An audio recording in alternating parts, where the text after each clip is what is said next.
He raised his hand to silence the priest, not urgently, not apologetically. He raised his hand with the casual confidence of a man at a business meeting who has something more important to say than what is currently being said, and the priest, startled, stopped mid-sentence with his mouth slightly open, and the string quartet at the back of the cathedral faltered and went quiet, and 300 guests in silk and cashmere fell into the particular silence of people who understand, collectively and immediately, that something unexpected is happening. What would you do if your groom stopped your own wedding ceremony to ask for silence and then descended the altar steps, not toward you, but away from you, and walked with purpose down the center aisle toward the woman seated in the fourth row on the right side, the woman in the deep emerald dress with the diamonds at her throat, and took her face in his hand? What would you do if he kissed her,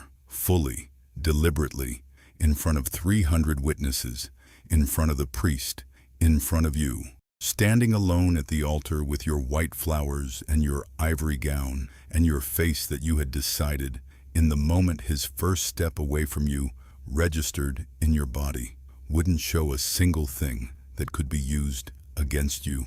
What would you do if he pulled back from the kiss and said, loudly enough for the acoustics of the cathedral to carry his voice to the back pews, "True love speaks louder than charity. I spent 2 years pretending.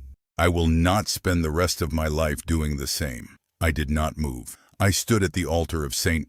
Aldrich's Cathedral in my ivory gown, perfectly still, perfectly composed, and I watched Sebastian Crane kiss another woman in the middle of our wedding ceremony, and I let 300 people watch me watch it, and I gave them nothing to see except a woman who had already, somewhere very deep and very quiet inside herself, known this was coming, and who had, entirely separately and in complete privacy, already decided what to do about it. They had no idea. Not Sebastian, not Lydia Fairmont in her emerald dress with her diamonds, not his mother Helena, seated in the front pew with her expression of carefully neutral observation, not a single one of the 300 guests watching the most spectacular wedding disaster any of them had ever attended. They did not know that the woman standing motionless at the altar was Her Imperial Highness Seraphine Adeline Varos, granddaughter of Emperor Maximilian Varos, sovereign ruler of the Varos Imperium, a nation whose treasury had operated without deficit since the 17th century. They did not know that the men and women who were currently smiling at this scene, the ones whose faces had curved into the particular delighted cruelty of people enjoying someone else's humiliation, were being observed and identified by a security detail that had been present in this cathedral since before the first guests arrived. And they had absolutely no idea that every smile, every laugh, every audible comment of approval directed at Sebastian's performance was being logged, and that within the hour, every person whose reaction had crossed the specific threshold my grandfather had authorized would discover that their financial relationships with Varos-affiliated institutions were under immediate review. Let me take you back nearly 3 years to a woman named Sarah Aldrin. Sarah Aldrin worked as a pharmaceutical records archivist at a regional hospital, managing the transition of historical prescription and treatment records from physical files to a secure digital system, a job that required precision, discretion, and the specific kind of systematic patience that most people found tedious, and she found genuinely satisfying. She wore simple clothes. She took the train to work. She bought groceries on Sunday mornings at the market 2 streets from her apartment and knew the names of the vendors whose stalls she returned to each week. My real name is Seraphine Adeline Varos, and my grandfather is Emperor Maximilian Varos, sovereign ruler of the Varos Imperium, a nation of 12 million people whose sovereign wealth fund held controlling interests in pharmaceutical infrastructure, energy distribution, and 4 private banking houses of continental significance. I had grown up understanding, with the clarity of a lesson learned young and reinforced consistently, that my identity functioned as a kind of gravity, bending everything in my vicinity toward the weight of what it represented. By 27, I had asked my grandfather for time. He had given it to me the way he gave everything, with thorough preparation and minimal sentiment, setting conditions that he considered non-negotiable, a security detail, regular contact, and his explicit promise that he would come himself if the situation required it. "You will know when it requires it," he said before I left. "I trust your judgment about when that is." He had never, in my entire life, said those words to me about anything else. I understood their weight.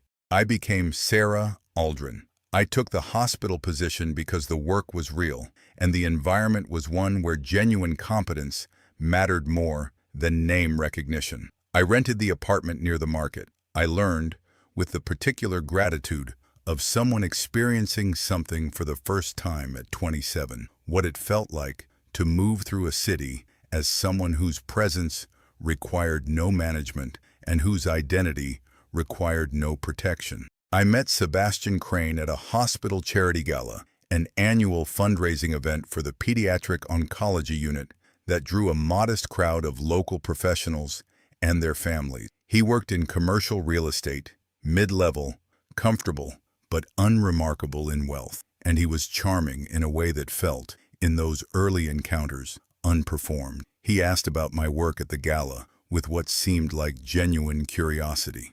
He remembered, at our second meeting, a detail I had mentioned about a particular records challenge I was working through, and asked about its resolution. He made me laugh, not the polite social laugh that I had spent years producing on demand, but the other kind. For nearly 2 years, Sebastian sustained the impression that he was what I had left the palace to find. He was warm and attentive and consistent, and the proposal, when it came, was thoughtful rather than theatrical. A quiet evening in his apartment, a ring he had chosen with care. I said yes, believing, with the specific quality of belief that only arrives after extended contact with something that has consistently behaved like what it claims to be, that this was real. Then his firm secured a contract with a consortium that changed its profile, and with that changed profile came access to a different level of social world, and with that different social world came Helena Crane, his mother, entering our engagement with the precision of a woman who had been waiting for exactly this moment. Helena was the kind of woman who had spent decades performing a tier of wealth and social standing that was real enough to be convincing, but not quite substantial enough to rest on without constant maintenance. She wore Givenchy to morning appointments, carried bags whose retail value she mentioned in conversation with the frequency of someone using the prices as a form of social punctuation, and had developed, over decades of practice, a specific tone for delivering assessments that were devastating in content, but entirely pleasant in delivery, so that objecting to them made the objector seem oversensitive rather than the assessor seem cruel.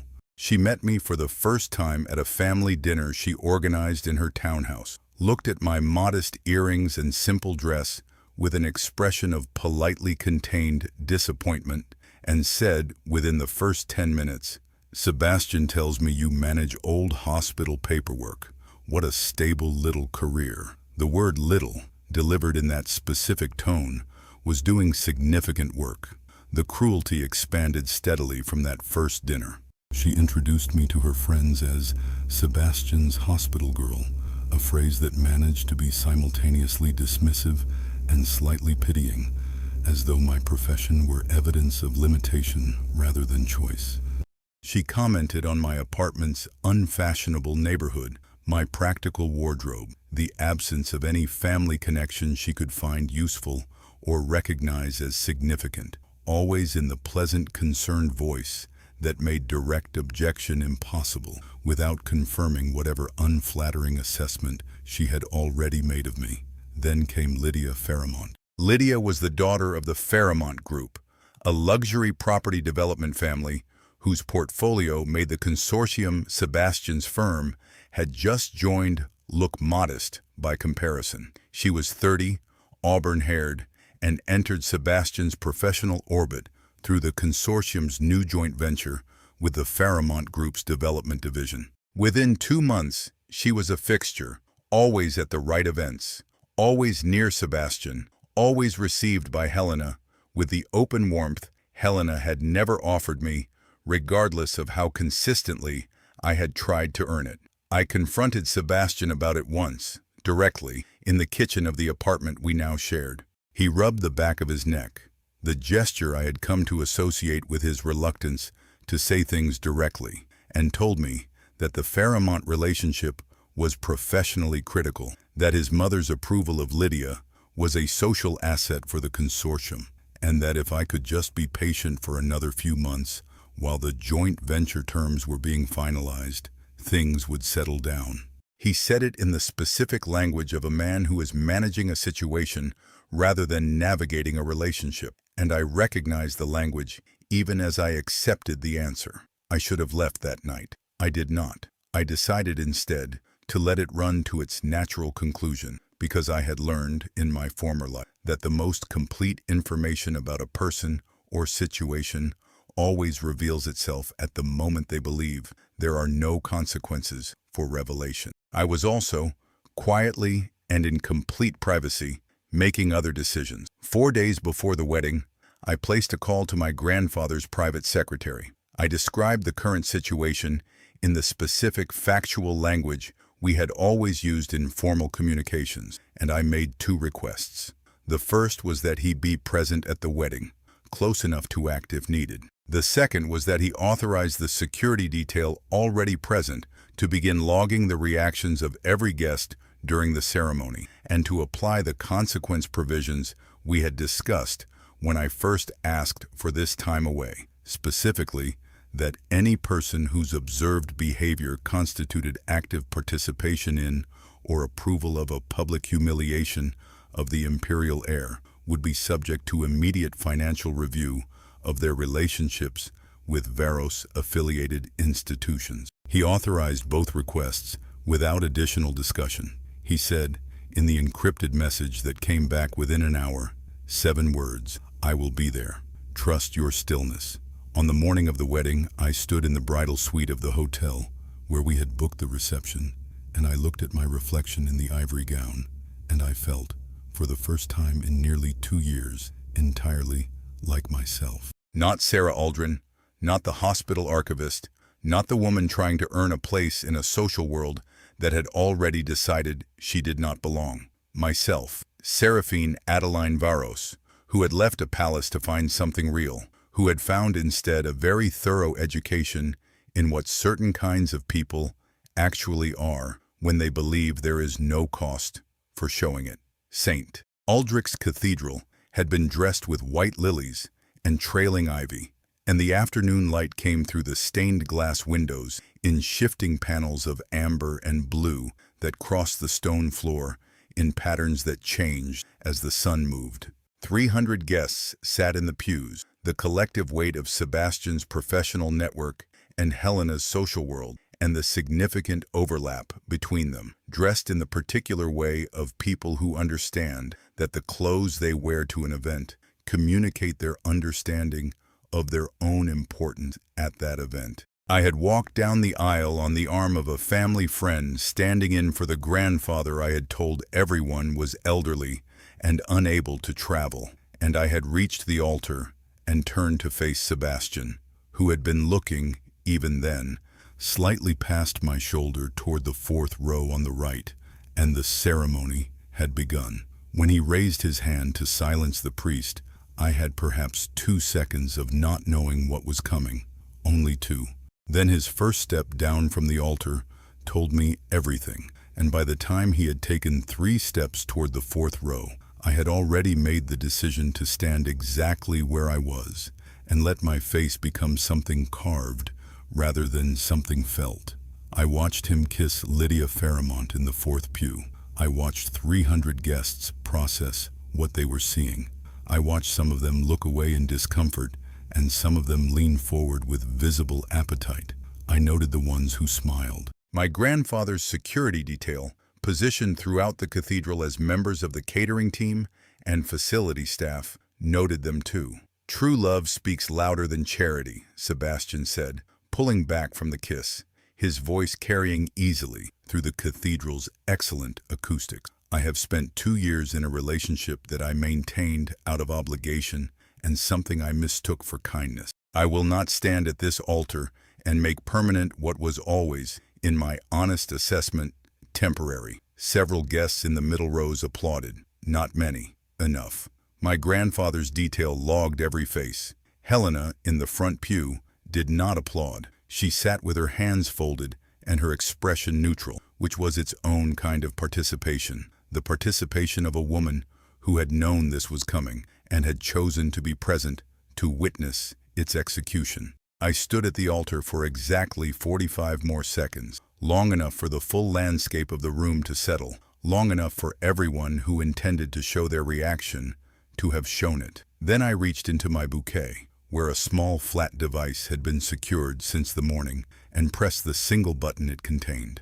Then I waited, because I had learned from my grandfather that the person who can afford to wait is always the person who has already decided how this ends. The sound came 4 minutes later, the low building frequency of engines arriving in formation, multiple vehicles approaching from multiple directions simultaneously, the specific low register of armored transport moving with disciplined coordination. It reached the cathedral through its thick stone walls as a vibration first, a low tremor in the stone beneath the guests' feet that several of them looked down at in confusion, before it resolved into recognizable sound through the tall stained glass windows. Through those windows, visible from the pews, the street outside the cathedral was filling with vehicles. 38 of them, matte black, each one bearing on its bonnet the small gold crest of the Varos Imperium, a crowned serpent, the sovereign emblem of a dynasty that had governed its nation since before most of the modern world had its current borders. They sealed the surrounding streets from every direction with the systematic thoroughness of an operation that had been planned and mapped in advance of the day. The cathedral's side doors opened. 12 guards in the formal household uniform of the Varos Imperium, deep burgundy with gold braid, entered and took positions along the walls with the fluid, practiced precision of soldiers for whom this type of arrival in this type of space was a routine, professional function. Through the main doors, walking at the pace of a man who has spent 78 years moving through rooms of significance and has never once adjusted his pace for anything within them, came Emperor Maximilian Varos. He was silver-haired, dressed in a dark suit of impeccable tailoring, and he walked the full length of St. Aldrich's Cathedral without looking at anyone except me. He reached the altar. He stopped. He looked at my face with the expression he reserved for the moments in my life that required him to communicate more than words could efficiently carry. Then he turned and looked at the room. "I am Emperor Maximilian Varos," he said, and his voice required no amplification, filling the cathedral's acoustics with the particular authority of someone who has been projecting authority into large spaces since before most of the people in those pews were born. "The woman standing at this altar is my granddaughter, Her Imperial Highness, Seraphine Adeline Varos, heir apparent to the Varos Imperium. She has been living privately for the past 3 years at her own request." The man who just kissed another woman in the middle of this ceremony has spent those 3 years in a relationship with the heir to a sovereign throne, which he has now publicly characterized as charity in front of witnesses on record. Sebastian's face had gone through several colors in rapid succession and had arrived at something close to the white of the altar cloth. "My granddaughter," the emperor continued, "has asked me for a single thing. She has not asked for theatrical gestures or punitive excess. She has asked me to be precise." He produced a document from the inside pocket of his suit, folded once, and handed it to an attorney who had entered behind him. "Mr. Crane's firm holds 2 project licenses through a regulatory body that falls under the Varos Imperium's bilateral treaty oversight. Those licenses are revoked. His personal credit facility runs through a banking institution in which our sovereign fund holds a controlling interest. That facility is recalled in full, effective, this moment. He paused. He turned his attention to a specific section of the pews, the section where the audible approval of Sebastian's performance had been concentrated. The individuals in this room who responded to the public humiliation of my granddaughter with visible approval, laughter, or applause have been identified by members of my security detail who have been present in this building since 8 o'clock this morning. Each of those individuals will receive, within 24 hours, formal notification that their financial relationships with Varos-affiliated institutions are under review. The review process is comprehensive and does not proceed quickly.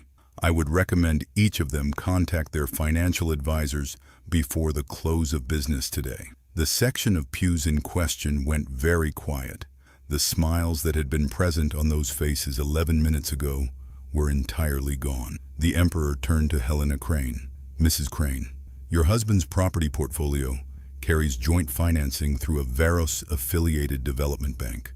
That bank has been instructed this morning to initiate review of those arrangements. He paused. I understand you were aware of your son's intentions before today. Awareness, combined with presence and silence, constitutes participation in the relevant provision. Your personal accounts will be reviewed also. Helena Crane's hands unfolded from her lap and then had nowhere specific to go. Lydia Fairmont was escorted from the fourth pew by 2 members of the household guard, not forcibly, simply with the clear indication that her presence at this event was no longer appropriate and that the exit was in the indicated direction. She went without speaking, in her emerald dress and her diamonds, and the exit closed behind her. Sebastian tried to speak, several times. Each attempt produced either the beginning of a word or a sound adjacent to a word, but nothing that constituted a complete sentence. I stepped forward,